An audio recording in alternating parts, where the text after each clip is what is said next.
In less than 2 days, voters will mark their ballots for the municipal election across the Tennessee Valley. Our Kenesha Dees spoke with folks about why it's important to vote in the local and national levels. I caught up with some registered voters here during a rally at Big Spring Park, and they say why it's important this year that they exercise their right to vote. First presidential election I get to vote in, so I'm looking forward to it. 20-year-old Christian Cervantes from Middle Tennessee traveled to the Rocket City to hear Libertarian Presidential Jo Jorgensen speak at a peace rally put together by Huntsville City Council District 5 candidate Tom Hope.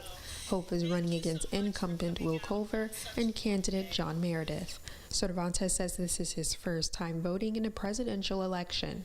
I'm very excited for it. I know a lot of people my age aren't interested in politics, which I think is definitely something that needs to change.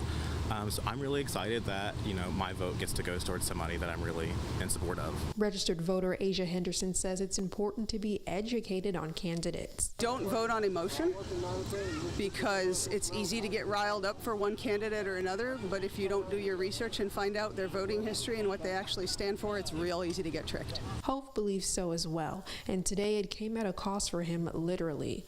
Hope says he was issued a citation because the peace rally was not approved and any use of amplified sound would violate a noise ordinance. I was willing to take that chance because it's very important that we are able to speak to our campaigns and what we want to see changed. Jorgensen says a lot of people tend to believe Libertarian voters are a wasted vote. However, she believes not voting at all is a wasted vote. Actually, it's all the people who don't vote that sway the election. There are many more people who don't vote, and if people would simply vote for what they do want. Putting the Valley first, Kenesha Dees, WZDX News.